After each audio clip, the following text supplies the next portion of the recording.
As the name suggests, PSVR2 is the successor to 2016's OG PlayStation VR. Still got it. Cosmetically, it's a pretty sleek headset. It does away with the jumble of cables and post-processing box that made the original PlayStation VR such a pain to set up and live with. Instead, it has just one cable, which connects to the PlayStation 5 console via USB-C. That is it. Thanks to the addition of 4 cameras on the outside of the headset, the player can see the space around them if they need to, and the device doesn't need the same sort of extravagant webcam and coloured light setup that was the hallmark of the original. It comes with a set of headphones, although you can plug your own headphones into it if you want to. And then we have the 2 dedicated wireless controllers. They pretty much mimic the kind of features that you find on a normal PlayStation controller. So you've got your thumbsticks here, triggers. To put the headset on, you have this button on the back, so it's adjustable, and then this little dial here allows you to get a perfect fit. Inside, it sports a 4K OLED display with a 110-degree field of view, and there are 2 more cameras inside the headset for eye tracking. It also makes use of something called foveated rendering, which uses the eye tracking cameras to focus on where the player's eye is actually looking, maximising resolution in those areas. There's a small amount of haptic force feedback via the headset and controllers, but that can be a hit and miss affair.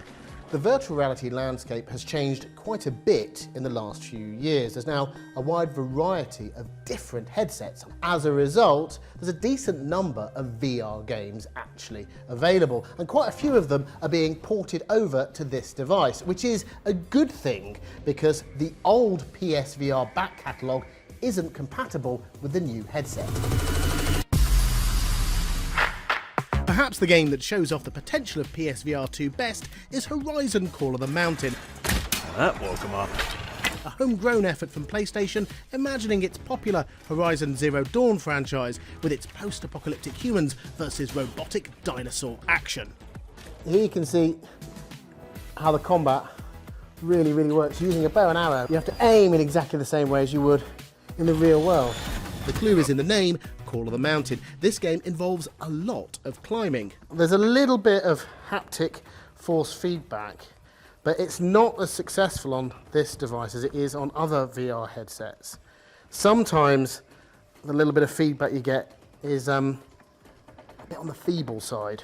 The world is populated with things you can interact with. So for example, I can bang this drum like that, or I can pick up this over here, throw it, and it all just adds to the level of immersion, you know. One of PlayStation's great strengths has traditionally been in exclusive titles, games that can only be played on its platform. There's a massive question mark hanging over this bit of kit. How many third-party developers will make really great games specifically for this device? This is certainly a good VR headset, but I think on this evidence, one of its biggest stumbling blocks will be its price. At £529, it's more expensive than a PS5 console. Meta's Quest 2 is wireless and cheaper, but it's less powerful than PlayStation's offering. However, at this price point, I'm not convinced this device will take VR mainstream.